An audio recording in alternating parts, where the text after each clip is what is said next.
I think we can do it now. We can just go live. There's no need to make you guys wait anymore. Hey everybody, good evening, it's Gavin Seim, and welcome to the Resist Podcast. I'm your host, Gavin Seim, and today, well, we're talking about all kinds of things.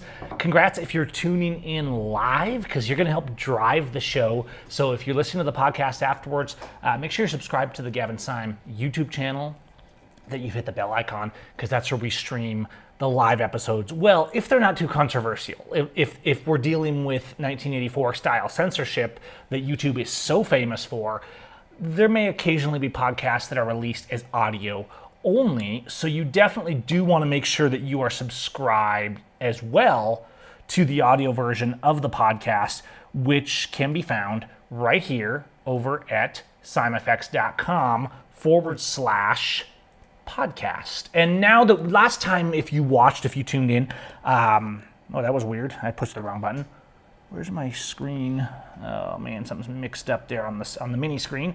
Last time, this wasn't live yet, the feeds and stuff like that, because it was the first show. But now you can actually go, you can listen on the website, and you can click the subscribe button, and you can get a direct RSS feed for your favorite audio podcast or podcast reader, as well as you can click links directly for Apple Podcasts and Google Podcasts. And once the show starts to pick up steam and we're on more of the podcast listings, I'll keep adding links. But you can always copy the podcast RSS feed from right there to subscribe in your favorite podcast reader. James Freeman, good to see you in there. And thanks for your support, James, and thanks for all the good videos. In fact, I was just watching one of James's videos earlier today. What you drinking, James? Now, James, I know you New Mexico guys. You know, okay, let's be honest. Mexico goes through more alcohol than is necessary. I might walk away from the camera sometimes because this is an audio podcast, and because we're using highly advanced wireless technology that I bought back when I was making money. But here's what I'm drinking right here. But no, this is genuinely water. But I did pick up this, if you follow on my Facebook. This is an Apothic Rose, and I was at Sam's in Mexico, San Juan, Mexico the other day, and I picked up this Apothic Rose. I'm not a huge rose guy, but I like a rose wine. It's fine. It's a little girly. It's a little, as James would say, gay-tard. But I'm sure James Freeman secretly is downing bottles of rose wine when he's off air. Yeah, guaranteed. This was $2 a bottle. They were clearing it out, and I bought like a case of it. Because normally, even in the States, even without importing it down here, which makes it a little more expensive, this would be probably $10 to $12. I haven't been to the States in a while. Everything's gotten expensive. And I think they were clearing it out because it's a couple years old now. And so rose wines don't last as long. It's not quite as good as an Apothic should be, but at $2 a bottle, it's a whole lot better than $2 Chuck, which I've never had. But for those of you on the audio podcast, it's an Apothic Rose. I've always liked Apothic's wines, but I also like water. It is my favorite beverage. Let me move that wine bottle because it looks like a dildo sticking up there. So let me put it back here on the super shelf. Well, maybe. If it breaks, I'll be sad. Okay, so we'll just stick it in the back there and get that in there. I'm going to be talking about various things. I got a lot of fun topics. But as always, if you're tuning in live, and how many do we have here on the live show? Just looking. Oh, there's only 17 of you. Oh no, never mind. There's 50 of you. It jumped. Okay, the page hadn't refreshed. But I'm going to be looking for links and/or topics and kind of have a viewer topic of the day that you guys want to talk about. So while I'm talking about all this, you guys got to see who has the loudest voice, because I can't talk about every topic, right? So you got to convince each other for the topic of the day. Google's asking me to insert ads right now, but I'm not going to do that to you live listeners, because I would certainly hope that you guys support the podcast with a channel back or an occasional super chat or something like that to keep the tacos flowing, because tacos are not free, and quite frankly, neither is water these days. Gosh, let's not get started on that. But hit that like and subscribe button if you can't super chat. At least keep the messages flowing, keep the message going. Feed the algorithm, you guys. Feed the freaking algorithm. All right. So good to see you. I'm looking. I don't have any. I kind of hate Red Bull. I think it's the taurine. Is that what they call it? I like herbal drinks. I have a kilo of sarsaparilla herb over there, and sometimes I'll boil that up and make kind of a homemade sarsaparilla drink. And as someone who is in charge of the marketing, one of my side jobs down here is I'm the supervisor of marketing and quality standards and recipes for a Mexico cafe, but that's trying to be to European standards. And because I've always been kind of a cafe fanatic, and frankly, I'm really cranky at restaurants for customer service and things like that, I am the hard ass that's always saying, no, we don't do it this way, we do it up here. And that's my job, my little side gig there that I deal with on that. It doesn't really make me much money, but I do get a lot of good experience because I like trying things. So like being in charge of a restaurant is just a fun experience, right? Sometimes it's a fun experience. I could do a whole podcast on that. There's my girl Sandra in there. Good to see you, baby. I do like sarsaparilla. I mean, you can make some great drinks with sarsaparilla. It's basically the basis for root beer, right? But now, of course, everything's artificial flavors and crap. Yeah, so speaking of wines, talking about wines before we get totally off that topic, because it's the podcast. We're going to have topics, and then we're going to have breakout topics that I'll mark and will become videos on the channel. But if you guys have the joy of being with me here, and thank you for being here, in the live show, we get to talk about all kinds of crap. I'm going to take my glasses off, just kind of throw back. I might even crack that bottle of wine back there when we get a little later in the show. But I don't know. Wine in Mexico, I'm going to be honest, un disculpa a mis amigos mexicanos, amigos, es que es mejor hablar cara a cara y decir la verdad, ¿ok? Entonces voy a decir, pero en inglés, y si no entiendes, no te preocupes. Okay. In general, Mexican wine is not very good. They haven't quite figured it out yet, much like they haven't figured out European cheese and artisan beer. Most of their alcoholic drinks that they're trying to mimic European style drinks. Similar problem with coffee. I think this comes, and I've done a video on this, I think this comes from Mexico's extreme pride in their food culture because their culture is considered a world heritage of foods. And rightly so. Comida Mexicano is amazing. And it's nothing, people say, oh, I went to Mexican food in the States. I don't like Mexican food. I'm like, you didn't go to Mexican food. You went to a Mexican restaurant in the US. It's not the same. And so Mexican food is very kind of founded in very simple, down home, inexpensive ingredients done right. And they're very good at that. But I think in the US, at least, I don't know about in other European countries, but in the US, we are a melting pot. At least we used to be. There used to be no immigration restrictions and we welcomed everybody. It wasn't the fascist hole that it is now where we just abuse everybody for the power of politicians and government and then call it patriotism. Do I need to get off on an immigration tangent? No, let's not. Let's not on today's show. Well, I might, but I'm going to hold off because we're talking about the drinks in Mexico. Obviously, they're king of tequila, right? Because tequila is Mexicano, all right? So I'm not saying that Mexicanos don't know how to brew a good drink, okay? But what happens is, for the most part, and believe me, I've tried a lot, I could probably count on one hand the number of artisanal Mexican beers that were really good. They're okay, but that was really like, wow. And I've tried a lot of them. They generally, when Mexicanos make beer, I'm not talking about Dos Equis, Corona, like those are mainstream equivalent to Bud Light. Well, no, I don't want to say equivalent to Bud Light because they didn't go down that road, if you know what I mean. Equivalent to what's an American beer that people actually drink anymore. U.S. beer, I should say, because I'm in America as well. Let's not go down that rabbit hole either, because I can go off on tangents with water, okay? Imagine if I was on wine.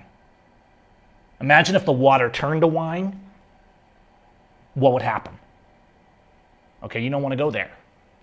This is the Gavin Seim Resist show, not the Gavin Seim Drunken Idiot show. Gosh, yeah, like Coors or something like that, James. I think that's a fair comparison. I liked Mexicano mainstream beer when I was in the States. I always liked buying a box of Dos Equis. I thought that was almost an artisan beer, but that's just a normal beer that cost $1 down here, right? So that's probably one of my favorites, Dos Equis. But speaking of artisanal, like craft breweries, because there's a lot of cervecerias. If you come to the central Mexico City, Querétaro, there's a lot of these cervecerias. They're nice restaurants. They're trying to do that U.S. kind of Colorado cerveceria vibe. The only problem is they kind of don't know how to make beer. And again, I know I have some of you Mexicano friends listening, and forgive me. I have very high standards, and believe me, I apply the same high standards to the restaurants that I consult with as well. I do not tolerate a lousy cup of coffee from somebody down here, and I'm not going to pretend just to be polite and do this polite culture thing like, oh, it's really good. Like if they don't know how to make an espresso, it's going to be like, yeah, you guys don't know how to make coffee. And in general, going back to this concept in the United States, because we're a melting pot, we all grew up with all kinds of food, right? Mom made spaghetti, mom made German sausages, right? That for most of us, unless you grew up in a home that maybe was an immigrant family and had a very distinct food culture, most of us just had a smattering of everything because we've grown up in that throughout the years.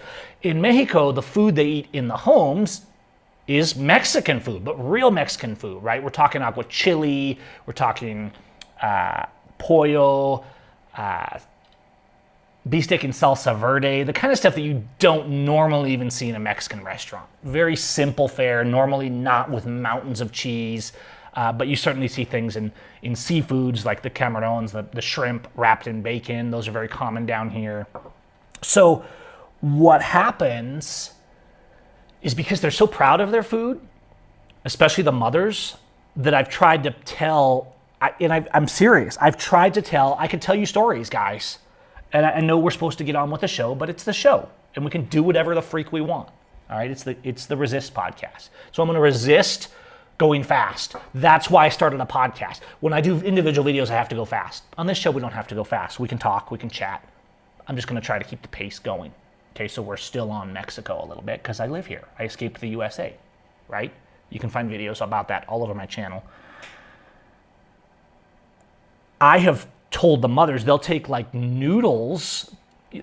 For example, Mexicanos think that because you take spaghetti noodles, therefore you're making spaghetti, which of course it's not. Now, I'm not saying our spaghetti and meatballs in the US are culturally correct. That's not actually how Italians make spaghetti. But it's like saying if I use lasagna noodles and then I squirt ketchup on them, therefore it's lasagna. No, you use lasagna noodles. You didn't make lasagna. So it'd be like the equivalent of us gringos if we say, hey, we're going to take a tortilla and we're going to put ground beef and sour cream in it and we're going to call it a taco. Well, we actually do that. So we're doing the same thing. They would laugh at us because it's not what a taco looks like. So they're not very open-minded about outside foods. And if a Mexican mother is like, oh, I made spaghetti, and you're like, oh, thanks, cool. And then they're talking, do you like the spaghetti? It's like, yeah. It's not like I'm walking around looking to criticize the food they make. But if it comes up and I'm kind of like, well, this isn't spaghetti. It's like, yes, it is. I'm like, no, this is spaghetti noodles with like a weird, you threw like chili on and maybe some ketchup. That's not spaghetti. And so I'll get in debates sometimes with the Madres Mexicanos about this stuff, and they cannot be reasoned with. They're like, first of all, I'm a man, and a man in the culture here in the house is not the one in the kitchen, right?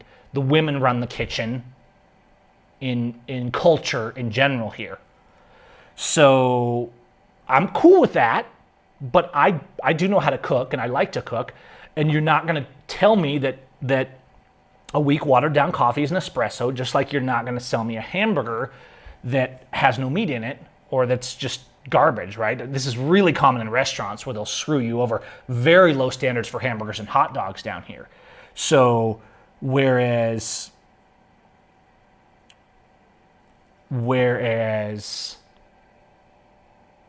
in the US, we pay a lot more for hamburgers, But if you're not buying a fast food hamburger, if you go for like to a nice restaurant and get a hamburger, you expect it to be like hearty and real meat, not filled with junk. And I've literally gone to sit down restaurants here and they were serving the crappiest of the crap Sam's Club cheap hamburgers. And I'm like, this said it was a beef burger. And they're like, it's beef. And I'm like, this clearly has soy and a bunch of fillings and junk in it. And they're like, oh no, it's pure beef. And then a few minutes later, they come out with a to be fair to this place, they actually came out with the box of frozen burgers to confess that no, it wasn't pure beef. But this is very common because there's a lot of cheap street hamburgers that cost $2.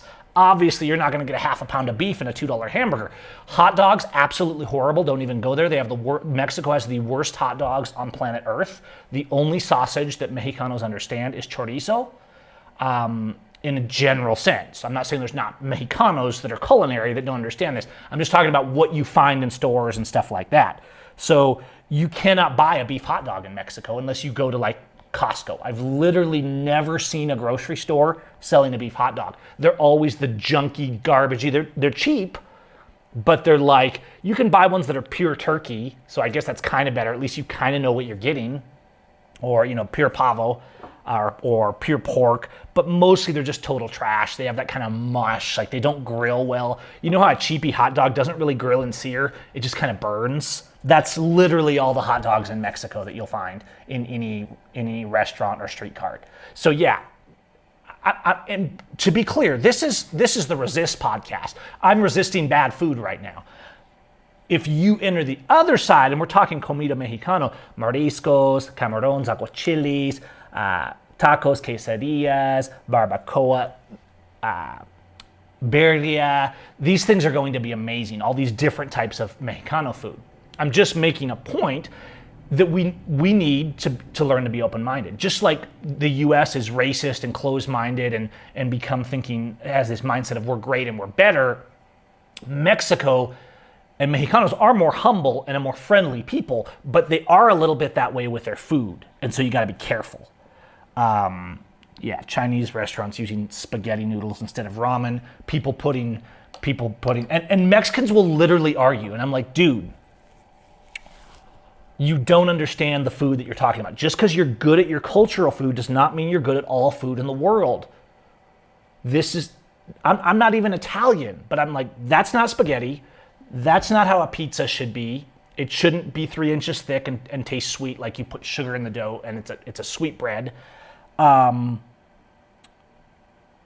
yeah, and Tony, I've been to Sonora. Terrible hot dogs. Now, since it's closer to the border, you might be able to find beef hot dogs in Sonora, but I never did. And I'm sure you could find, you will occasionally find delicatessens that have artisanal things. I'm starting to see more like restaurants that are serving real German sausage, bratwurst, things like that, but it's rare. And the culture, it's not really part of the culture, and it's not really common. It's not a household food. It's like a luxury food that you might see in a restaurant or something like that. So these aren't things that are sold in the supermarkets in general. But yeah, no, I mean, a can of ragu, I get that you can make an okay spaghetti with. It's not my favorite sauce. A homemade is better or something better. But you got to understand that in Mexico, even for somebody that's wanting to make spaghetti, in the States when you go to the spaghetti aisle and the pasta aisle, and there's like 40 varieties of spaghetti sauce, here there's like 3. And the expensive one is ragu. Generic, ragu, basic, yeah. So you have to understand how much less of other cultural foods there are. If it's comida mexicana, you're gonna find all the ingredients you need right down to like snake skins and whole beef heads that you boil in a pot and stuff that's kind of wild, all right? Eyeballs, like you name it, they eat it. They don't waste. But when it comes to some of this other stuff, yeah, you have total garbage spaghetti sauce, and ragu, and those are your options. So if you want a good spaghetti sauce, you make it at home, or you buy a can of ragu and then you spruce it up with maybe some mushrooms and some seasonings and things like that. So Mexicanos do not understand how behind they are culturally on understanding other cultures' foods. They genuinely think, especially the mothers in their kitchens, I believe from what I've seen, that because they're really great at their own food, and they are, it's amazing. Don't get me, it's amazing. Like they can whip it up, and I'm like, you made this with that? They're good, okay? But don't think just because you know one thing that you always know another. Be a little open-minded is all I'm saying. Yeah, I don't like the whole head thing, like the cabeza, the brains. Yeah, I'm just not going to brains. And they have this other one, like they call it pancita. And when I first heard it, I thought it was like little breads, but no, it's like the intestines and the innards of the cow. And just the smell of walking by these things, I'm like, oh man, I'm going over there for barbacoa, guys, because I can't even do this. There's some intense stuff. And props to Mexicanos for being so efficient. Like they use the food. They do not waste, guys. They don't throw half of the stuff out. Not how they roll here. Okay? Anyways, I think I'm looking over your comments. And yeah, I see you guys getting this. I know a lot of you get this. And don't get me wrong, a lot of Mexicanos get this too. This is why when they try like a real European coffee, a properly made sausage, a properly made like breakfast, ham and eggs kind of breakfast, which is actually surprisingly rare here. So the closed-minded thing of Northerners and gringos is we think, oh, the whole world does what we do because we're the greatest, right? That's also super arrogant. Like when I first came down here, there's basically no breakfast in the way that we understand breakfast, which is why when I'm in charge of management and talking to restaurants and stuff, it's like, no, if you want European, you need like English muffins. And yeah, you have to make them because they're not sold in stores. You can't go to the supermarket and buy a pack of Thomas English muffins. Those aren't a thing. They don't even know what they are. So there's a lot of things that are very different, and you just got to be open-minded and flexible and try things, right? I struggle sometimes just to get the quality of a hamburger bun that I want. Although they have some very good bread stuff down here. But their breads are very different than a European bread. So you might go to a panaderia here and see something that kind of looks like a cinnamon roll, and then you taste it, and it's fine. And they might even be trying to promote it as a cinnamon roll, but it has no relationship to a really nice cinnamon roll or a Danish or something like that. It doesn't have the European texture. It's not made in the same way. It's made with different ingredients, normally inexpensive ones, because that's the culture here. And they can do amazing things with that. Okay, let's move on from this convo and move on to a few other things so that we don't get too crazy. Yes, I'm still very active in photography. That's my main job because, as you guys can see, how many super chats have I got today? 64 of you. Have you seen a lot of super chats? No, that's why I have to work my ass off the rest of the day because this channel, YouTube channels, don't actually pay money. I'm here just to hang out and have fun. Maybe eventually the Resist podcast will be popular. Amazon does deliver to Mexico. I would, and yes, and there's the other one that's big here is Mercado Libre, which is the Amazon's biggest competitor. And in Mercado Libre, you'll find more like grocery items, and you want to buy a kilo of rice or something like that and have it delivered, and they have all of that stuff. Pozole with pig's feet, anything with feet. Don't even get me started on feet. We could do the whole show on food, you guys. These are people I know. They eat the chicken's feet, right? Now, I get the idea that you would put the whole chicken, less the guts, hopefully, that you put the chicken's feet in a beef stock, right? Because you're boiling it, it's fat. But I was the chicken guy when we were kids, right? I know where those feet have been. Oh, man. They take the feet and they cook them in the chicken broth, right? So they make a broth, like a chicken stock, and then they'll have tortillas, of course, and things like that with it. But the feet are almost like a delicacy. So the little girls, it's not like, oh, we're poor, we can only eat the chicken feet, right? No, they use the animal if they're going to kill the animal. They don't waste it, which is good. But I kid you not, they will take the feet. Let me see if I can mimic. They'll grab the foot by the shank out of the pot, and they'll just be like, they'll be sucking it off the toes. And the sound, smell, and it's like, oh, and like the fat, and it's like gushy, and it's excuse me, I gotta run. Okay, I'm better. Whew. This show is getting crazy. I told you guys the podcast edition of the Resist show was going to be crazy. But let's keep moving, because speaking of resistance, have you guys been following the Maui thing? Because what strikes me on the Maui thing, let me see if I can get, hold on a second. I think my mini screen, oh, I see what's wrong. Hang on. I'm going to fix this real quick if I can. Hold on, I think I know what's going on here. As I had some canvas resizing going on before the show started. If you're on the audio feed, just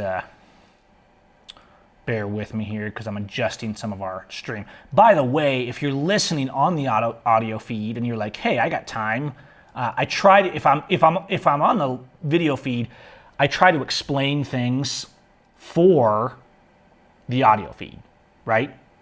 So that is to say, I'm going to try and make sure, where's this at? That if I'm talking about something specific, that I'm like, hey, here's what I'm looking at, right? So that we kind of have a interconnect with you guys. What I'm trying to figure out is where my mini camera went for when I go to screen mode, transform, center. There it is. It went off of the canvas. So this is like the mini screen of when I'm watching something. So I can put myself there. There we go. Now you should see me coming in there. Sorry for those of you on the audio feed. I was just doing some housekeeping before I started the show. Okay, looking at your comments. And Jay, you are probably right about the chicken's feet, but it still grosses me out. I get that us gringos are kind of spoiled. Like I'm not trying to be like, do this whole like entitled thing, that we're kind of spoiled and we're very wasteful as a culture. We throw so much away. And so I do admire, like, I don't love killing animals for meat. It's kind of like part of nature, and it's the reality of it. But like, humanity is a bit brutal.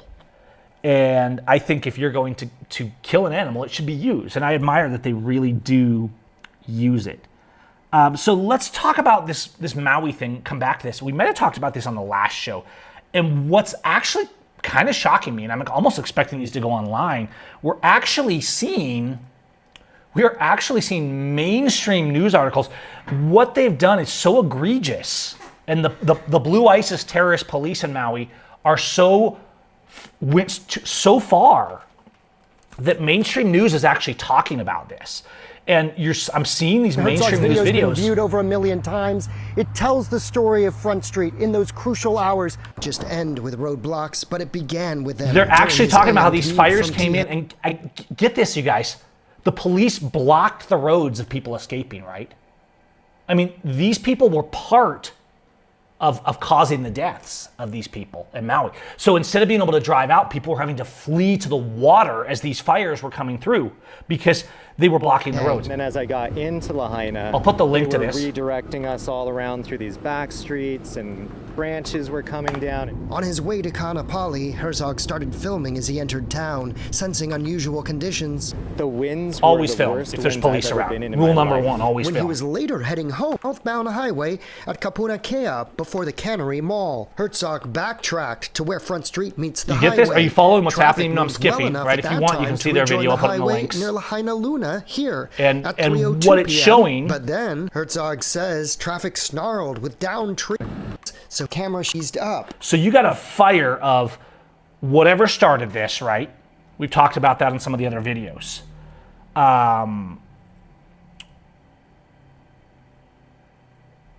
Police in Lahaina, Maui, these police were actually preventing, imagine this, and imagine people tolerating this. We have to stop tolerating. When police do this stuff, we've got to stop having this mindset. I know, like, police murder us in the States, right? In Mexico, you would literally just run right past their roadblock if something was going on, and people wouldn't just like be like, yes, sir, and turn around. They'd be like, screw you, we're going.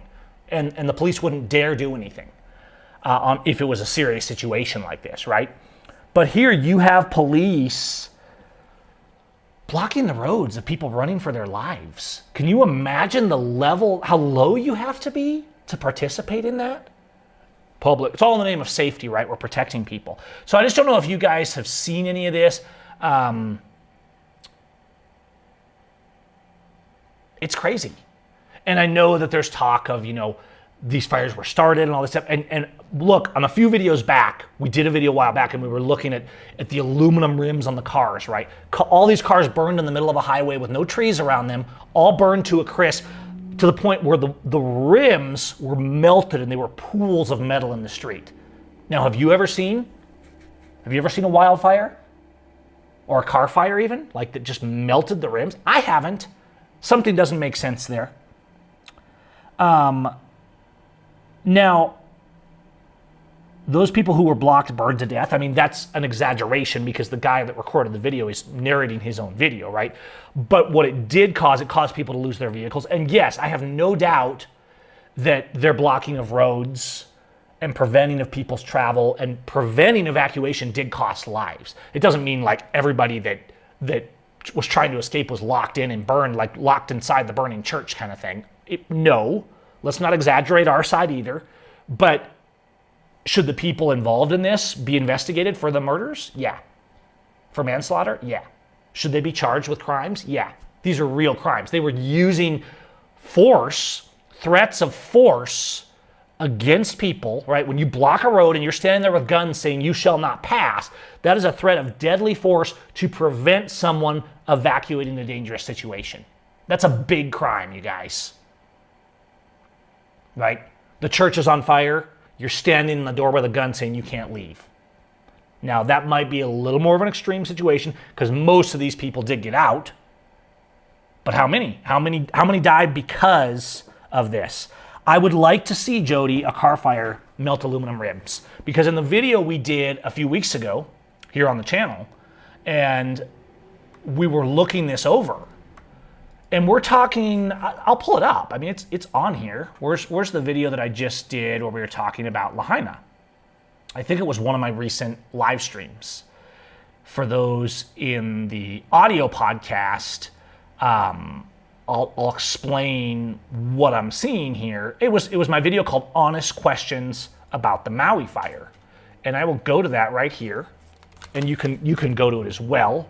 Hey everybody, it's Gavin Seim. Welcome to the Gavin Seim Show. You see my This face show's twice. live stream. So if you flip through this, I'm not going to make you watch this whole video, but we went through and we were looking at some interviews and stuff, and we went through and looked at these cars. So that could be the explanation. I genuinely thought... Just look at this. What I'm wondering, when I first saw... I genuinely thought this was a scene out of a video game, right? All these cars on a road on the waterfront, right? So there's no like trees right next to them. Like I've never seen cars burn like this, ever. Now, I don't know, maybe look at this. Look at this. Like melted. And in this same video, I went and found others. I went and found other videos, right? Because I'm from Washington. We're like the wildfire state. And so we went in this video, and I'll skip ahead here so we don't have to, you can go watch this whole video if you want. But I went to this video of this Eastern Washington fire that took almost a whole town. And we were going through, and you can see where these cars were burned in a very similar fashion, and their wheels were in no way melted, right? The rubber burned off. And I was just, and so like something doesn't make sense at all. Right? With any of this Lahaina stuff, with any of it. And so we've kind of talked about it before. I've raised some questions before, but I just thought let's raise that again because it's really shady. It's really, really shady, and it doesn't make any sense at all. I don't know if you guys, I'm still catching up on this one, this crazy, sad earthquake in Morocco. A lot of people, 6.8 on the scale, earthquake in Morocco, and a lot of deaths going on. And this happens, some of these Latin American countries get big earthquakes. I think it was the year I came into Mexico, there was a huge earthquake in Mexico City that caused a lot of death and a lot of damage. And these are scary things. I mean, this earthquake stuff. What I do see, it actually does raise a question, right? So, hang on, let me go back to here. I'm gonna put a marker in the show right now. What do we got? We got 60 of you in here. We're doing okay. We're doing okay. And I'm waiting for our topic of the day from you guys, so you guys can discuss what should be our listener contributors topic of the day. I want to look at something though. And this is a question, and it comes to mind when you have things like these big earthquakes, all right? We have, these big earthquakes in Morocco, and where it goes bad fast is if you're inside buildings, especially apartment buildings, condensed housing area. I mean, really, it's rough stuff here, right? This is not good stuff, and my prayers are going out to these people, and I know that doesn't seem like much, but I'm not there. I'm not a wealthy person, so it's not like I'm like, oh, send a bunch of people to fix that, to help those people, and hopefully they're getting some help, and looks like the community is coming together. But when I see things like this, and you see buildings collapsing in poorer countries, a lot of times we see this in Mexico. A couple years ago, one of the transit trains in Mexico City collapsed straight up due to bad construction, right?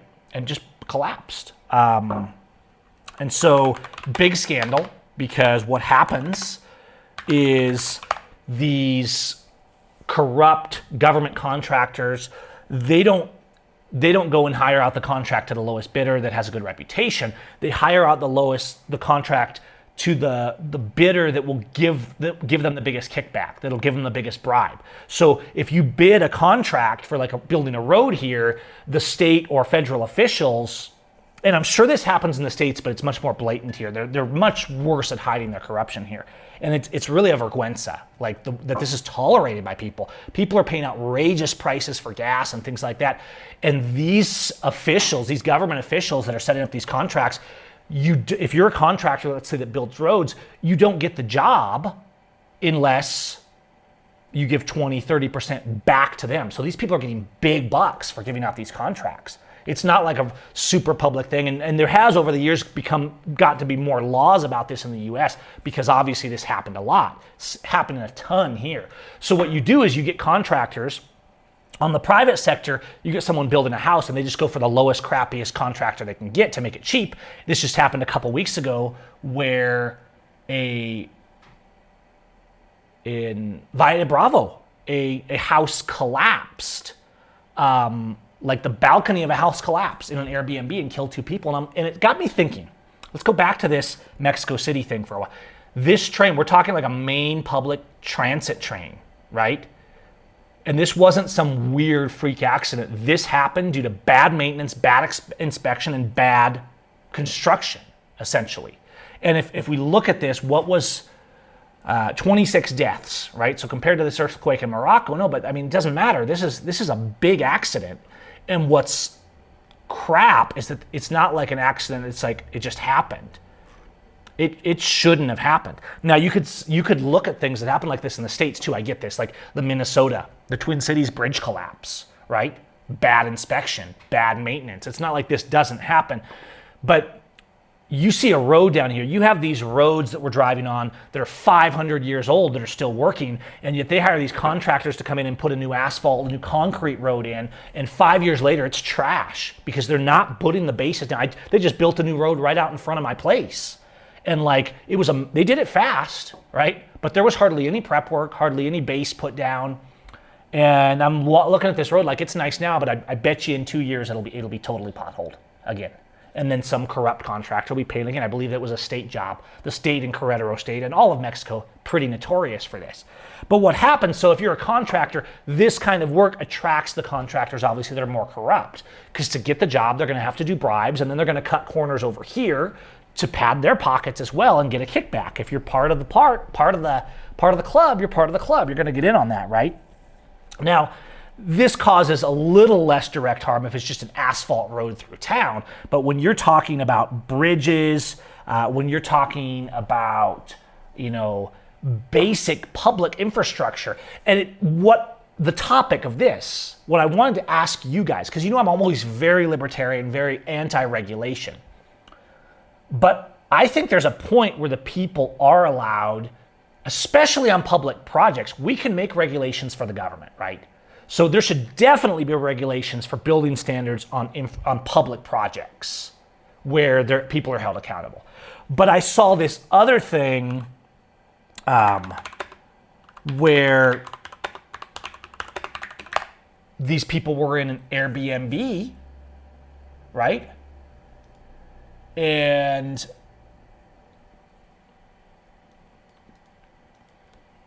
let me see if I can find it here.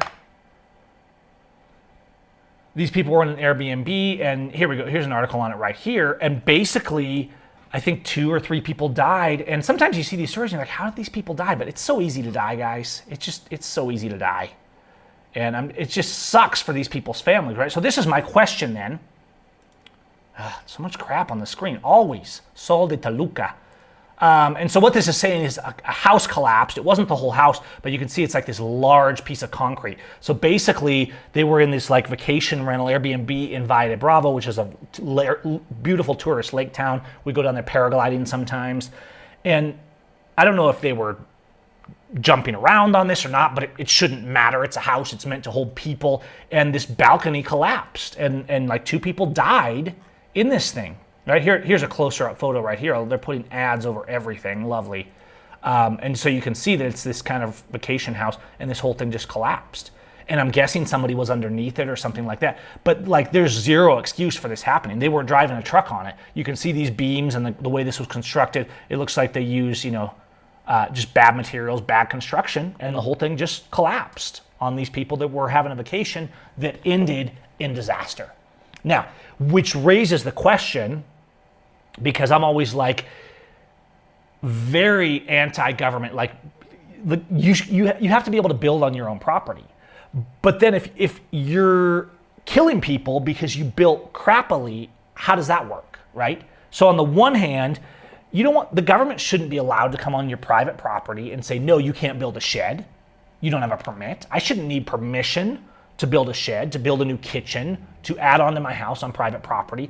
And yet, I do want to be honest and present the contrast. Because even though these regulations exist in Mexico, I get to see firsthand how people's corrupt nature in a more libertarian society affects them. Which doesn't mean I'm advocating that we make fascist rules for everything, but it does raise questions. How do we make accountability, right? So do you say, if you're building a public space, do you have to get it inspected, right? Because there's going to be people in there. If you're building a shopping mall, should it have to be inspected? Should you have to get a permit? If you're building a house, should you have to get a permit? That's your private property. That seems like a real different level to me if you want to do something on your private property. But then you enter the era of the internet, right? Originally, you didn't build that house as a commercial space, but now you put it on Airbnb and you're renting it out to strangers that don't necessarily know limitations or what to do or what not to do because it's not their home. Okay? So should you have to have insurance if you're renting your house out to strangers? Should you have to have it inspected before you rent it out to strangers, right? Because at that point, you're entering a commercial contract with people. And then you kill them because you hired the absolute cheapest crap contractor that you could to use the cheapest crap materials you could. What's your accountability? See what I'm saying here? And so I see this a lot because even though most of the dumb regulations, oftentimes dumb, sometimes a little logical, most of the time over the top for the sake of corruption. So even though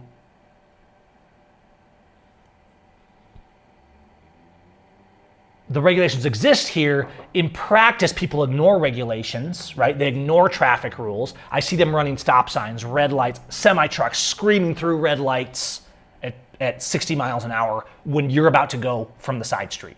I mean, and so what I see is because there's much less consequence for reckless driving. They cut you off all the time, drive drunk all the time. You go out Friday, Saturday night, and you're not in a big vehicle, they're cutting you off. They're aggressive, they're angry, they're drunk. Normal stuff on Mexican roads, right? But on the other hand, I'm like, whoa. You shouldn't be stealing people's money in their car, etc., and putting them in jail if they haven't hurt anybody. Now, if someone's drunk, should the police then... I've always said, hey, if someone's drunk, the police should make them stop, Andy Griffith style, and they can't drive anymore. It's dangerous, right? But they've turned it into an extortion racket in the States. They've turned it into a way to fill jails, into demonizing people. Because somebody texting can be just as dangerous. A mom doing her makeup, a tired driver can be just as dangerous as a drunk one, right? So drunk ones are an easy target, and obviously they try and do checkpoints and stuff down here, but those are a violation of your right to travel. Somebody driving drunk, if somebody's all over the lane and driving like an idiot, what should a peace officer's actual job be? You stop them, you have a conversation, and you see what's going on. And if they're drunk and acting like an idiot, you say, bro, no, I'm gonna take you home. We're gonna leave the car here, right? You can't drive anymore tonight. Now, I think that's a reasonable action. So can you have force? This is the question. Can you have a relative peace and safety without ridiculous permits and fascism?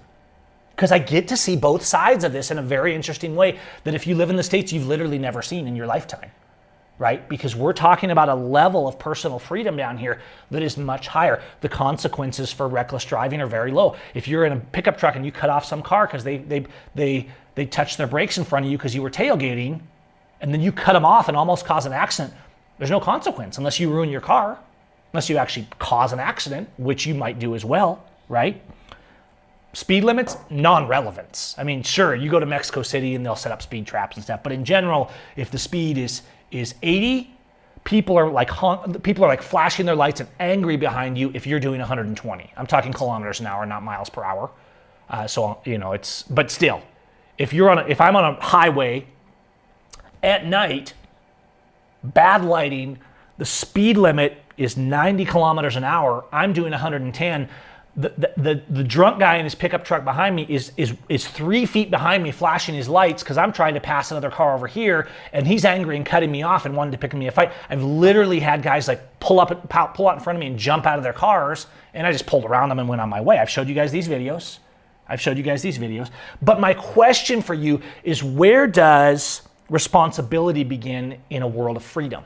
How, if we were rebuilding, how would we do that? Because obviously we've gone way too far with permits and permissions. The government controls everything. Everything's about making money for the government with permits. I think the first rule should be a permit from the government.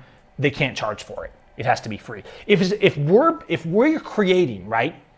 If we as a community say we're going to create peace officers and administrators, okay, and we're going to pay them, we're paying them with our tax money. And yes, property tax shouldn't even exist. That's just theft.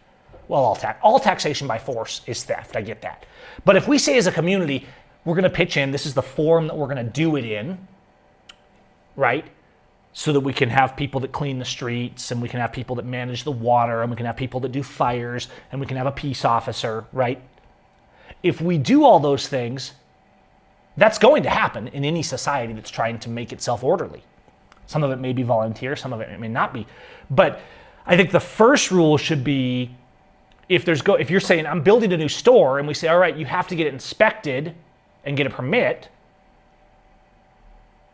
that it's been done correctly, right? You have to have it approved before you open it and have people walking into your shopping mall so it doesn't collapse on them, which, yes, has happened and killed many, many, many, many people.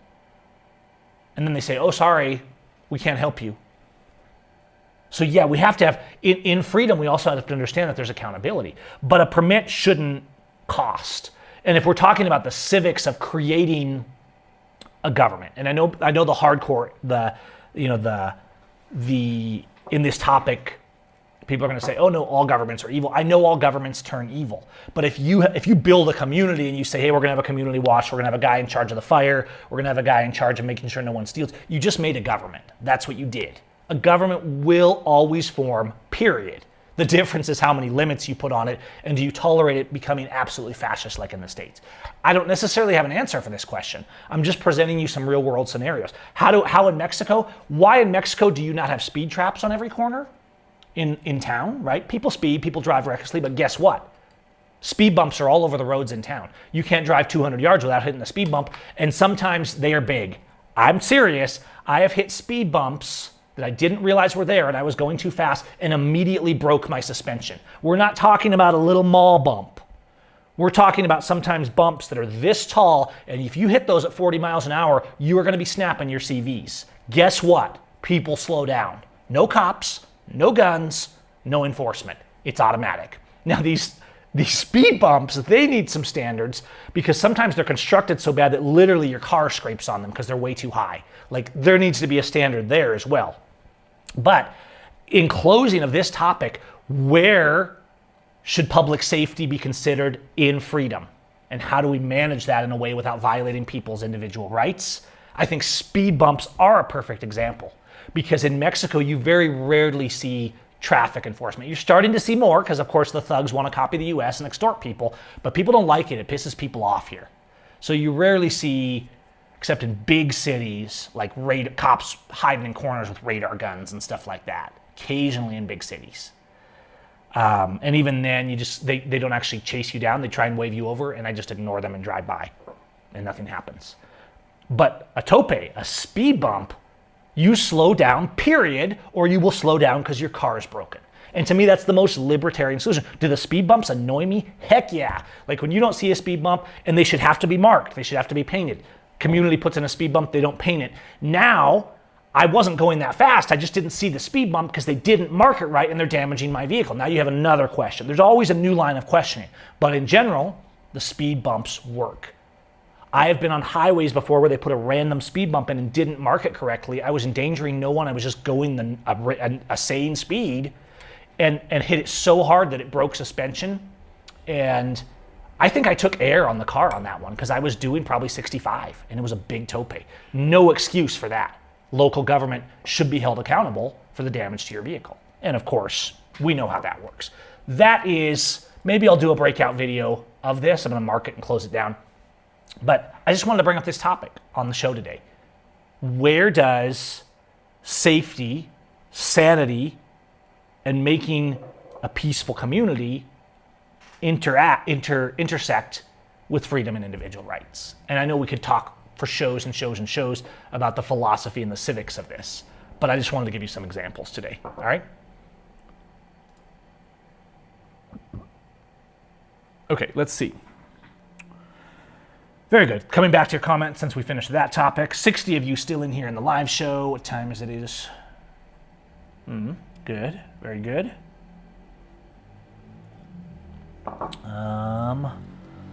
Just looking over the stuff, looking over the notes, the comments. And yeah, I mean, self-sufficiency is good. We just have to realize if you're going to have like the atheist, hard libertarian commentary, that there's also like the real world of what's actually going to happen. Communities are going to form. And that's important. That's very important. So take it seriously.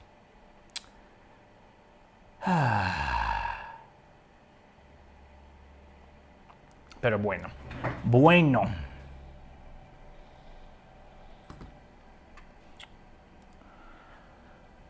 Looking over your comments, guys. For those in the podcast, that's what I'm doing here, just looking over the comments. I try to cut a little of this laggy stuff out in the podcast. All right. Thanks, Joey. Defend Your Base. Appreciate that super chat. First super chat of the night from Defend Your Base for the tacos. Thank you all. The YouTube revenue and revenue in general has been a little slow lately, so I do appreciate the support because it's been a tough month actually. But I'm still trying to get the content out, and a shout out to our channel backers as well. And you see that when a channel backer comments in the chat like James did earlier, they got a little symbol next to him as a channel backer. So let's see. It always starts with a speed bump, then you end up addicted to the government tweak. But no, because a speed bump is a true libertarian solution. A speed bump says, there's kids playing in this neighborhood, you will not be going 80 miles an hour through here and acting like an idiot. And I'll tell you what, the reason I brought this up, they just redid a road out here. And it had speed bumps. When they redid the road, they took the speed bumps out, they put the new road in. Guys, the people, like, those of us like you and me that think logically, we're like, we want freedom and we're going to be responsible with it because we understand personal accountability. But you do have to realize that most people don't respect personal accountability. The people were driving like absolute lunatics on this road out here. And there's houses and there's kids.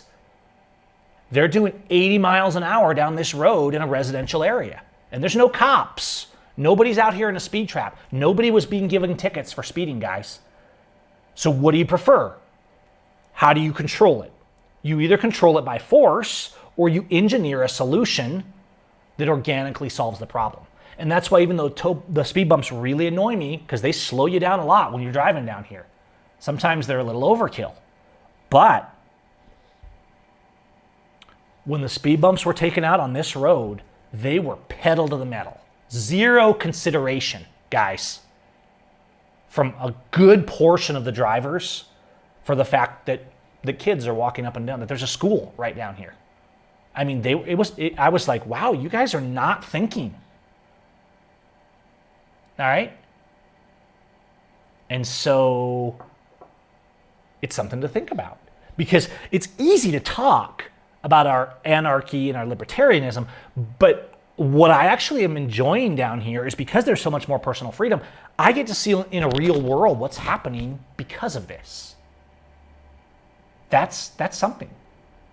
Because philosophy is one thing. Putting something into action is another. It's like socialism sounds pretty good on paper, but it never works because of the nature of man, which is why the U.S. is failing more and more, because it's a very socialist country. Very socialist and very fascist. Okay? If you honk the horn for good luck, Gardner, when you drive over speed bumps down here, you're going to annoy people because you would literally be honking the horn like every 15 seconds. So I get honking the horn for good luck, but I'm not gonna take up that down here. But no, the speed bumps thing is actually beautiful because you almost never see cops writing speeding tickets in communities and things like that. They don't have a designated speeding cop just out to extort you. The cops will try to extort you if you don't defend your rights, but not over speeding tickets. Okay. And let's keep going here because it's getting late. I'm going to wrap up the show soon. Can we talk about any topic? You guys can talk about any topic in the chat as long as you're respectful to within reason. I won't talk about any topic, but if you guys have a topic that together people agree they want to talk about, then yes, because I do want you guys to input and help guide the show here. Okay, we talked about this Hawaii thing. Let's see, what else did I have? Talked about this earthquake in Morocco. I do, you know what? Do you guys know that this is actually the anniversary of them trying to murder Jeff Winehouse? Hope you guys are thinking about our prisoners today, the Shaver Coxes, the Jeff Winehouses, Leonard Peltiers. Throw your prisoners' names out there. Keep their names on their lips. Don't let them fade away. That's important. Because we have a nation in a world run by psychotic cops and criminals, and the worst of the criminals are right there, right? But I want you guys to check out the video I did. If you didn't, share this. Get Jeff's name out there a little bit today, and I'll put it in the chat as well, and link it in the show notes. But you guys can go check out this video where, I'm sure if you watch my channel, you've heard of this, but Missouri State Police, they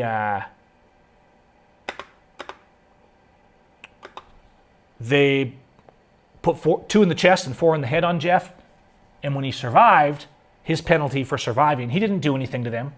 They had confiscated some stuff of his illegally with an illegal search warrant.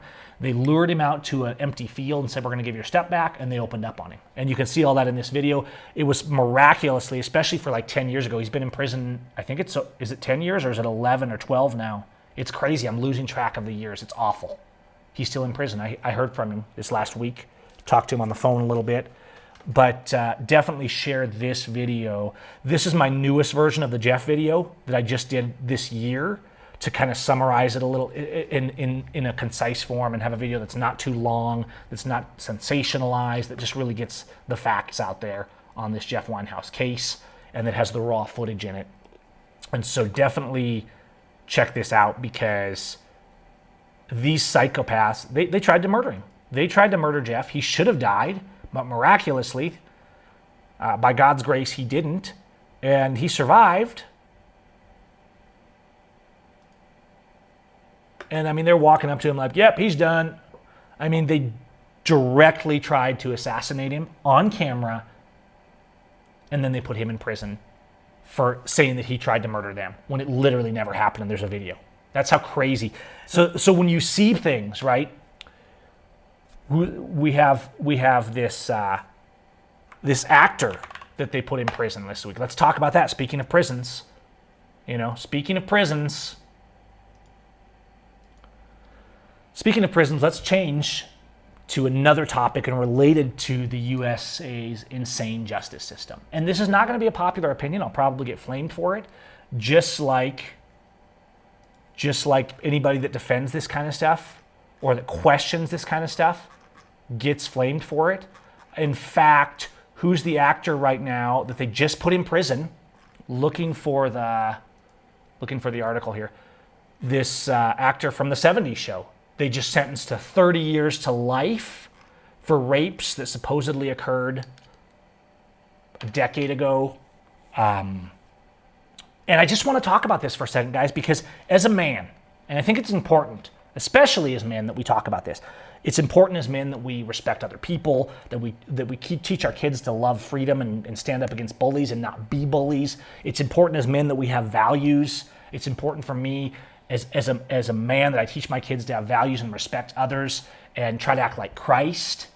But whatever your beliefs are, it's important as men that we take our role as men seriously. Okay? And I'm looking at this story with Danny Masterson. And Ashton Kutcher came out and basically said, this is bogus. Not quite that directly. He didn't say nothing happened. He didn't put himself all out there. But he basically came out because they're friends. And Ashton Kutcher came out and stood up for him. And of course, Ashton Kutcher is getting flamed because the lynch mob sucks. But here's what I'm getting at with today's topic, guys. It's not safe to be a man. I get that there's lots of times when men take advantage of women, and it's important as if you're a real man, you shouldn't be letting that fly. It's important we stand up for each other and love our neighbor. But this psychotic mindset of all men are rapists, you can be sent to prison for nothing. I know people. We got people like Jim Hamilton, right? Jim Hamilton's another guy. He's actually in the same prison that Jeff Winehouse is in. He had a prostitute, and that's a whole other topic, right? Probably a good thing to avoid, guys. But he had a prostitute that over some dispute he didn't pay, so they framed him for rape, and he got 300 years in prison because they just did a total sham of a trial. And those kind of trials, these sex trials are always complicated because if you're an ignorant member, and I know we're going to see some comments from the ignorant people in here that didn't actually bother to look into it. They hear rape, they hear pedophile, and they're like, string them up, because they don't actually care about justice. And if you're one of those people, you need to repent. You need to shut up, and you need to start looking into things. Because being convicted, like, oh, well, he's a rapist. He was convicted in a court. I don't care if somebody was convicted in a court. Being convicted in a court in the United States especially means absolutely nothing. Literally no evidence is required, especially in sexual cases, even more so with sexual cases regarding to children.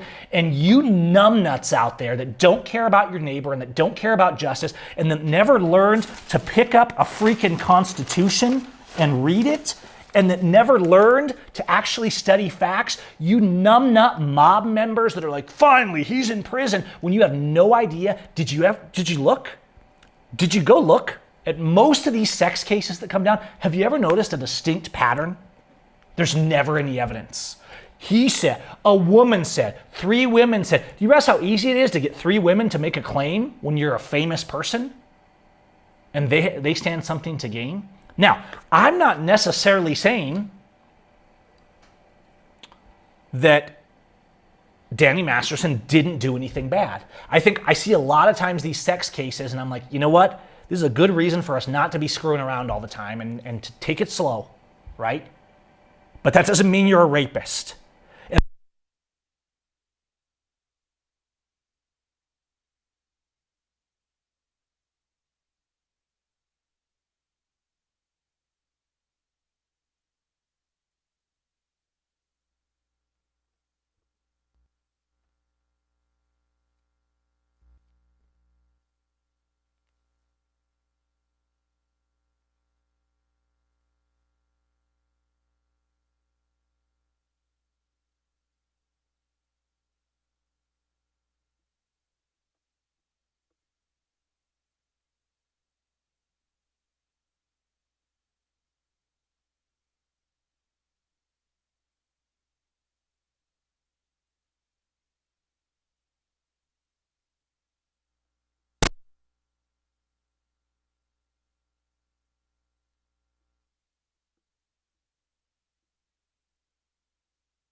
He's probably listening now.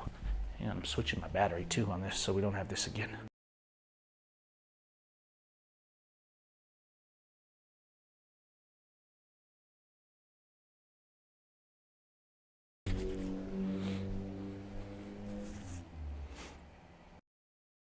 There we go.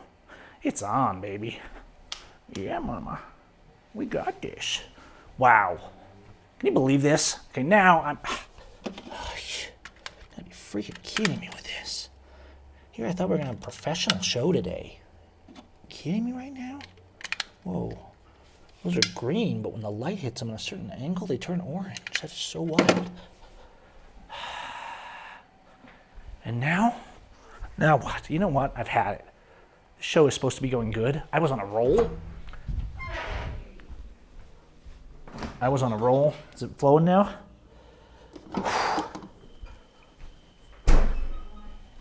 All right, love.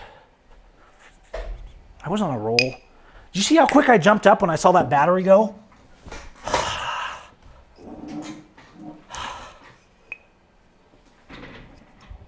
No, this isn't the bottle that I started the show with. Okay, this full bottle is still here. But after all of that, so I jumped up fast, right? I was moving. Now why is my camera so dark? You gotta be kidding me right now. You kidding me, people? Oh, I'm gotta be at f2.8. I was at f2.8. Why did that change? That should be a static feature. Let's put that aperture down. There we go, bring that light back. You know what? I'm almost out of water.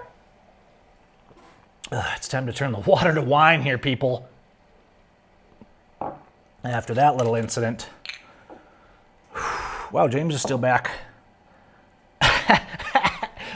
Welcome, James. I've been waiting for you.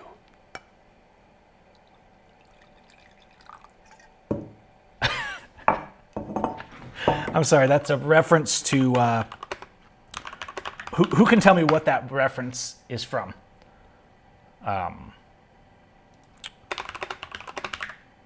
And I'll show you in a second here. We're going to take up this topic that we've just been taking up, okay? But I just want to show you this little snippet here.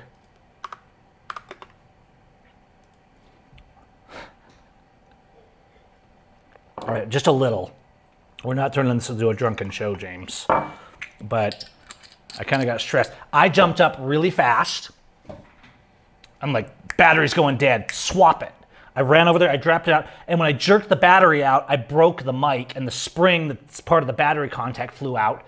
I couldn't find it, so I was looking around the studio trying to find it, and finally found it, but then I had to find the pair of pliers that I showed you guys, and I had to get it to work. I had to get it back in.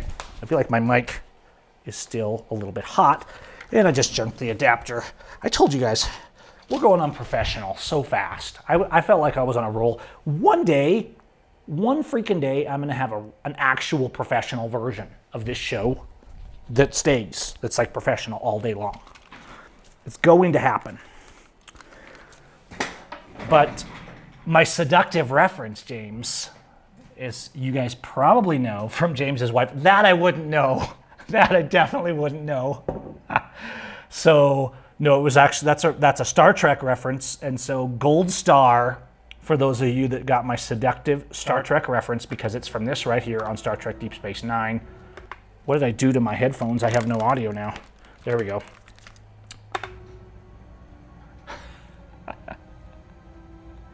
And yes, it's from this on Star Trek Deep Space Nine. If you haven't seen this episode, it's pretty good.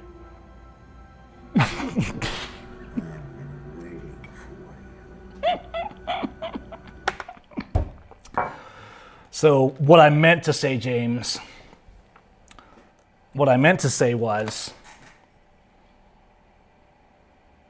I've been waiting for you. It's so good that this isn't going to be on the main show. And for those of you that are listening to the audio feed, if any of this makes it in, just understand that I'm just trying to wind down here and get back to our main topic. All right. So let's go back to this topic, and I'm going to cut this out.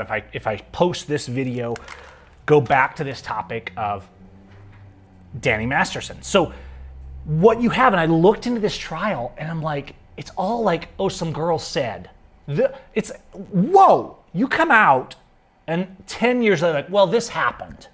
And here's the crazy thing. Everybody's like, oh, he's such a loser, he deserves to do in prison, because you're not doing your research. Look, if someone rapes somebody and there's evidence for it, there should be consequences, right? If someone's abusing children for real, there should be consequence. And before you even talk about it, you should learn what a child actually is and what a not child is, what a prepubescent and what a teenager and what an adult, and use the words and stop calling everybody you don't like a pedophile, because you sound like an absolute redneck idiot when you do. So just stop. It's stupid. It's idiocy, and it's a violation of due process. So Ashton Kutcher's coming out, and they were friends on this 70s show. And honestly, I don't know for sure, but this strikes me like a complete scam. Now, you guys know that I'm a little bit of a buddy with Ashton Kutcher. I don't know him, by the way. But when 2014 came out and my Pulling Over a Cop video came out, Ashton Kutcher said that I was his hero. I was his new hero. I'm guessing that I'm not. I mean, this was like nearly 10 years ago. If I was to hazard a guess, I'm probably not Ashton Kutcher's hero anymore. But at one time, I Gavin Seim, was Ashton Kutcher's hero. And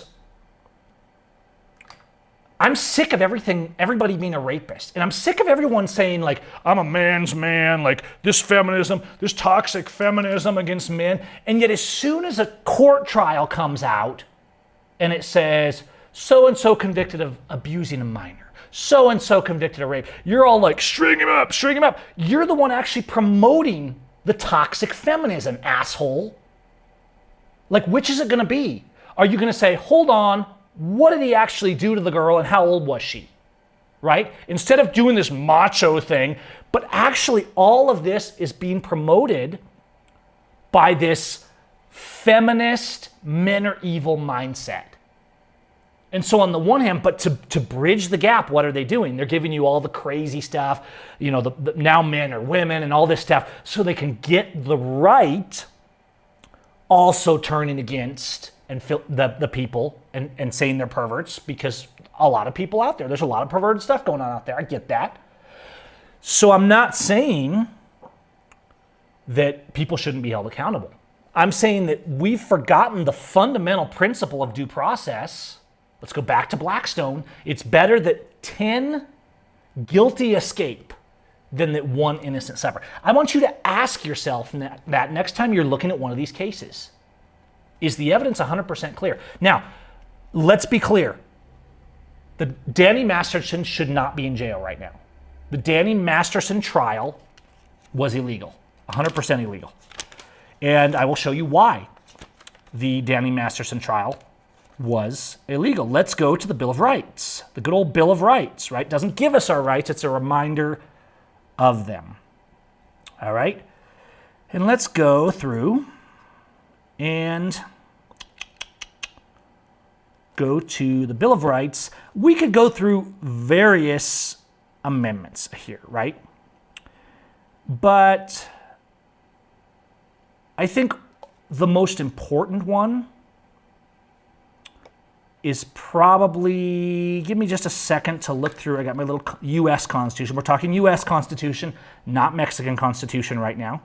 I do use both. Make a note here. I do use both, but in particular, let's look at the Fifth Amendment. Good old Fifth Amendment. Pretty simple. Where's the fifth? There it is. Let me read you, if I may, the Fifth Amendment. And now, bear in mind, this was Masterson's second trial. Okay, this is the first thing. So first of all, we have this mindset. All men are rapists, right? And you know, girl's 16, James is 18. He's a pervert, he's a pedophile. No, he's not. It's literally has nothing to do. It doesn't matter if the girl's 16 and he's 40. That doesn't make him a pedophile. Now, you as the parent might say, no, I don't want to go there. Absolutely doesn't make it. A pedophile is a prepubescent child. Get your words right or shut your mouth. Stop using words that destroy people's lives, that fuel lynch mobs, that kill people, and that put them in prisons because you are too stupid to crack a book. I'm sick of it, you guys. I know I'm getting a little rough on this, but I am so tired of the sex crime crap. I'm also tired of this of an idea that is a lot less prevalent than it used to be. But boys will be boys; they can do what they want. People have to be held accountable for their actions, and I'm not trying to downplay that. So don't you try and play this game of Gavin's a pervert himself. That's why he supports. He's defending Danny Masterson. I don't know Danny Masterson. I do know that I looked into this case and I saw no credible evidence being talked about.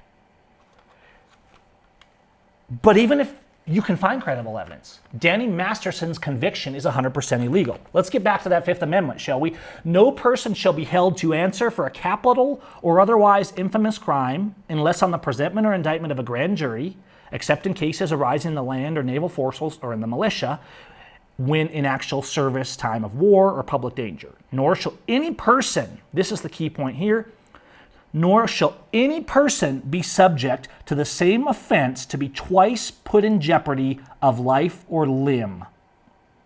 Nor shall be compelled in any criminal case to witness against himself, nor shall be deprived of life, liberty, or property without due process of law, nor shall private property be taken for public use without just compensation. Fifth Amendment. Pretty straightforward, guys.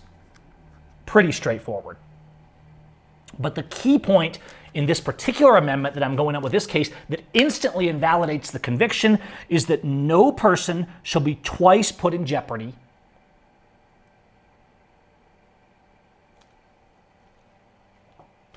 and as soon as you do a second trial, they couldn't convict on the first. The jury could not reach a unanimous decision, which is required to convict. It means there was doubt that the evidence was legitimate, you guys. It is better that 10 guilty escape than that one innocent suffer. Danny Masterson's conviction is illegal. It doesn't matter if you like him. It doesn't matter if you think maybe he did something wrong, but you don't know, so stop pretending you do, because the fact that a kangaroo trial convicted him in no way means he's a rapist, and I've seen no evidence whatsoever that proves he's a rapist. Do you guys know that the girlfriend, from my understanding, if you can find other information, the girlfriend, one of the girlfriends that said he raped her, continued being his girlfriend. Does that make sense? When someone rapes you, do you keep being their girlfriend? Is that normal? You tell me. Does that seem a little shady? Does that throw a little bit of a credibility question into your guys' minds, or is that just me that actually has brain cells working? Sorry if I'm being rude, but this is the Resist podcast, and I'm going to resist this crap. Even if people call me names, because I'm not supporting the rape lynch mob. I'm sick of it, you guys. I'm sick of men. It is dangerous to be a man. You can literally go to prison in most countries in the world for being a rapist, and you've done absolutely nothing. We have been lynching and murdering people for thousands of years for rape with no evidence. I'm sick of it. It's disgusting. It's revolting. And you have no place in a conversation of justice if you're supporting it. It's outrageous. But to the point of the specific legal, these multiple trials, and they spin and they weave things, no, it's BS. If you take somebody to a second trial because you couldn't convict them on the first one, you're a criminal. The conviction is illegal, and we have to stop tolerating it. Do you know that Rick Gerber, one of the defenders of the Bundys, they were trying to get him on financial crimes? They had to take him to trial 4 times, you guys, because they could never convict him. So they just kept taking Rick Gerber back to trial until they finally convicted him. I think they gave him 30 years too, and he's now sitting in prison. Why? Because the Fifth Amendment was ignored. They took charges, and I don't know if Rick did everything perfect, but the feds wanted Rick, who was a lawyer, out of the picture, so they locked Rick Gerber away by trying him over and over. And don't try and tell me you're not in jeopardy. You think it doesn't cost to go to trial? How much do you think Danny Masterson spent on the second trial? Do you think that's not putting in jeopardy his life, his property, his liberty? Because the a-holes couldn't convict him on the first trial because they didn't actually have a real case?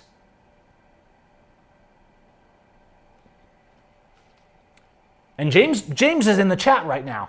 If you're watching live, if you're listening to the podcast, James Freeman is in the chat with us right now. And James was at Rick's sentencing. It's a sham, you guys. You can't try somebody twice. You can't say, oh, we lost. When you're playing a game, right, you start a business, oh, we lost. Let's go back. Like, we're going to reverse time and we get to start over. Do you get to start over when you're in prison? No, they just lock you away and throw away the key, and you're on your own. And now they're making money off you. This is outrageous. This put people in prison. Everyone is a rapist culture. People say there's a rape culture where men get raped. No, there's a culture of accusing everyone of rape. If your daughter goes out and she gets fall down drunk, who was the college student? Brock Turner? You know how much flack I caught for defending Brock Turner? Now, should Brock Turner have been out screwing a girl when he was fall down drunk next to a garbage can? No. Have you ever looked at the actual details? Like, they were flaming me, saying I was a rapist supporter. There's literally zero evidence. In fact, he wasn't even convicted of rape. That's why he's not still in prison. They were saying, I can't believe they let him out already. He wasn't even convicted of rape. And they're still calling Brock Turner a rapist, even though those charges never came to him. The girl was fall down drunk. There was no sign that he forced her. And after the fact, to cover her shame of getting fall down drunk and screwing a guy next to a dumpster, this hussy, and yes, I'm going to say the word. Is that allowed to say the word? Because if you're accusing someone, if you're out getting drunk and sleeping with a guy, and then you have regret and you accuse him of being a rapist, no, I didn't want to. Oh, he raped you? Well, yeah. You're a scumbag, you're a hussy, and you're a criminal. You're not a victim. And so from all the data that I saw in the Brock Turner case, he was the victim, not the girl. And I'm sick of victims being made of men who may have made bad choices, but the girl, because she also made bad choices, gets to say, he raped me. I am tired of the rape culture. Rape is a serious thing, and it is an offense to people who were genuinely raped. To have all these college tramps out there that are feminists and later change their mind about what they did, saying that they were raped. It is an offense to people that were actually raped, sexually abused, etc. And we have to resist it. And that's what I have to say. That's what I have to say on this whole Danny Masterson, Ashton Kutcher, and situation. And maybe I'll edit out the slow part, the part of this video that was me fixing the mic, and I'll post this to the channel, just to put my name to it. I'm not going to be afraid of it. We have to stop being afraid to speak the truth. And I don't care if you're a man, if you're a woman, stop falling for this crap. Stop being a part of a stupid lynch mob that's so ignorant that they can't even pick up a little pocket constitution and read it. Grow up. Okay? This is the Resist podcast. So resist.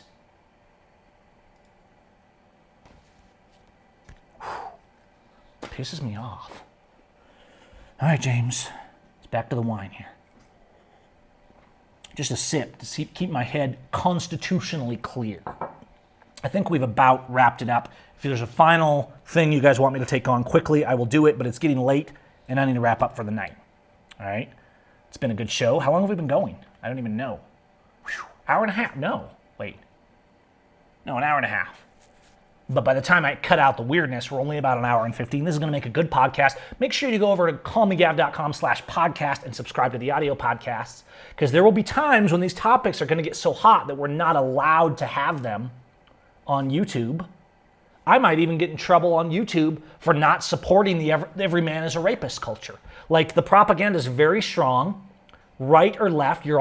Everybody's falling for it. Not you all, but some of you in here, I could tell, are falling for this. You know, as soon as you've been hearing the news, you hear the word Danny Masterson. You jump right on the back. Oh yeah, good thing he went to prison. Like, I'm going to give you brownie points for having read the mainstream news. No, I'm going to tell you you're stupid for not having looked into it.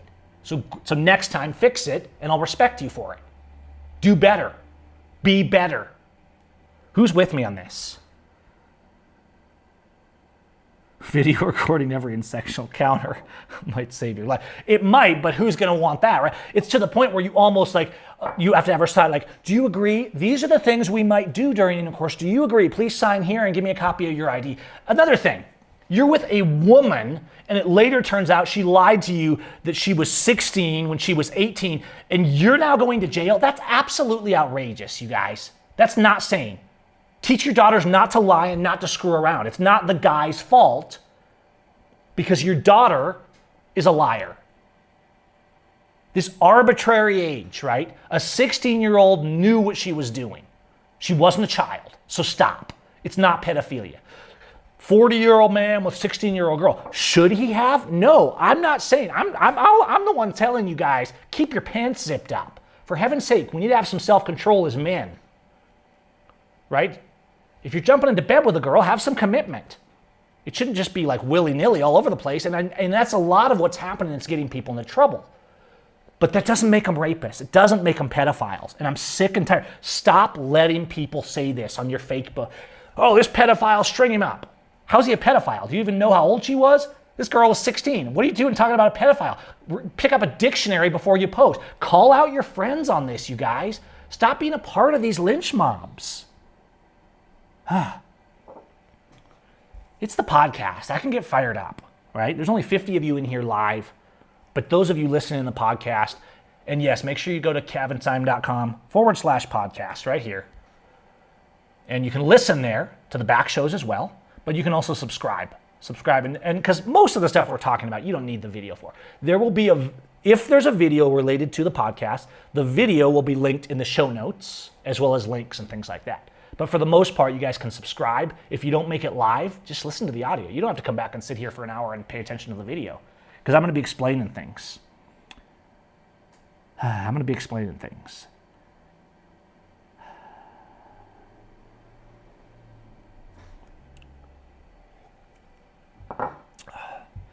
Mike says, after a woman has an orgasm, doctor said they don't remember for minutes after.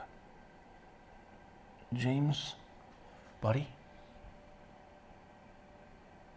Does this mean you've never finished, made it? Because in my experience, they do remember. Maybe I'm not doing it right. Once I get the podcast feed picked up, we'll try and we need to get you on here and do a combo show. I do want to do guests on the podcast and have fun with this, guys. But I'm trying to actually get subscribers onto the feed and start getting a little momentum going. Right? If who's that other podcaster that everybody watches can do it, we can do it. We can do it. So spread the word. And yes, younger than 18 is how they rate adult and child, and it is dumb. Now, to be fair, and that's the thing, most of your grandparents, they were 20 and their girlfriends were 13, 14 years old. It wasn't that long ago before this, when this was the norm. These girls were looking for a husband, a man to take care of them, etc. Now, does that mean a girl should be forced into that? Of course not. And does it mean it's a 15-year-old girl and a 40-year-old man? Do you want that for your daughter? Well, probably not. But that's your job with your daughter to instill your values in your daughter. Doesn't make everyone a rapist because you were a crappy parent and didn't have your kids come up to your level. Defend your base, appreciate it. It says finish the bottle. Fortunately, I brought a bottle that had nothing in it, so there's no risk. I don't get drunk, much less on the show, because my head, I like my head clear, so I'm pretty picky about not drinking too much. I don't mind a beer, a glass of wine, something like that. But you'll always see me taking it very slow, because at any moment, and this is real, this is something we should definitely be serious about, is activists and people who resist. At any moment, you might have to whip out that Constitution. At any moment, you might need to defend your neighbor and love your neighbor. At any moment, you might need to fight with a cop. And your head needs to be clear for that. So do all things in moderation, if you can. All right. And yes, it used to be very common for 12, 13-year-olds to marry adult men, right? They weren't pedophiles. These were not. Now, a pedophile is a prepubescent child. It's that simple. If the child is not prepubescent, The word pedophile is literally non-applicable in any sense whatsoever, so stop using it. It's just not. Now, there is a word for older men that like teenage age people. I forget the word. It's not a teenophile, but there's an actual correct legal word for it. And it's just important. I'm not saying that this means it's good that old men are always chasing, 16-year-old men are chasing 14-year-old girls, but that's not pedophilia, you guys. And I don't care if you get mad at me. You're the one who didn't do your homework and you jumped onto a bandwagon lynch mob instead of actually educating and informing yourself. It doesn't mean that you should let your 14-year-old daughter go out with a 60-year-old creepy man. I'm not saying that. I'm just saying it doesn't make it a pedophile, and it doesn't automatically make something a crime just because you don't freaking like it. No, I appreciate the support, but we're not going there. No. The trolls would love it if I downed that whole thing. It's not that good of a wine, you guys. It is a 2019, and it's a rose, so it's toward the end of life, okay? But I do appreciate the tacos. I'm not drinking the whole bottle. All right, you guys. I'm glad you enjoyed. Glad you were here. Appreciate the support of the super chatters in here. Who super chatted today? It was all Defend Your Base. I appreciate you, bro. And our channel backers in here, like James and others. I don't think James was the only one in here today, but it's just good to see James in here. I was actually watching, where's the video? I was watching actually James' video earlier, and it was another topic. We need to wrap up. It was actually another topic I wanted to cover, but go watch James' video because he covered this pretty well. And I've mentioned this before, that these canine dogs, for no fault of their own, are criminals also. And most of them need to be put down. And I'm so sick of like these dogs that attack people on the street, and then if people defend themselves, they act like, they act like they murdered a cop. It's like, it's a dog. Your dog was attacking someone. They had a right to defend themselves. A dog that bites people on the street, you have a right to put down. It's attacking you. You have a right to defend yourself. Go check out James' video on this, because basically this whole topic of like cops shoot people's dogs all the time, but then someone shoots one of their terrorist dogs through no fault of the dog, but they created a dog that was a dangerous animal. Somebody shoots their dogs that are terrorizing people on the street, and they have a 40-car funeral procession, and they treat it the same as murder, right? It's in some states, it's actually equal to shooting a cop. It's absolutely outrageous how stupid our society has become. And we need to speak up. We really, really need to speak up. All right? So yeah. Just looking here. Appreciate our channel backers in the chat today. And I'm going to wrap it up. I'm tired. I got work to do. And no, I'm not drinking the bottle. It's not how I roll. But I appreciate you guys in here today. Let's try and love our neighbor and act like Christ.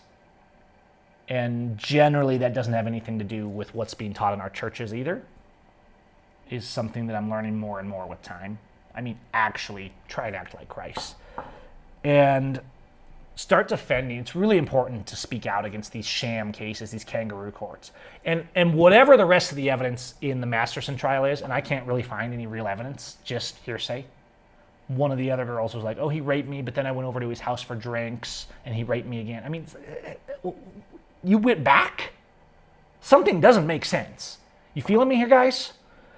But I think the most important thing to remember in this is that the Danny Masterson conviction is completely illegal. It's a sham trial because it's a violation of the Fifth Amendment. It doesn't matter what some idiot lawyer or judge tells you. The whole reason we put that into the Fifth Amendment is so you could not take somebody to trial twice for the same crime. It was literally the intent of the Constitution, and it's being ignored. Speak up, you guys. Start speaking out. So when you see all your friends like, oh, I'm so glad Danny Masterson's in prison, like, why? Are you stupid? You don't even realize, have you never read the Constitution? Did you never go to school? Have you never studied civics? Did you look into the evidence? Start asking real questions of your friends. And let's see. Why this looks bad. I have 2 bottles of wine in here. This is the wrong image for the resist show, because we should resist drunkenness as well, in my opinion. All right, you guys. Appreciate you. We'll see you soon. Let me find where to stop the live stream. There it is. Thanks for being here. We'll see you on the next Gavin Seim podcast.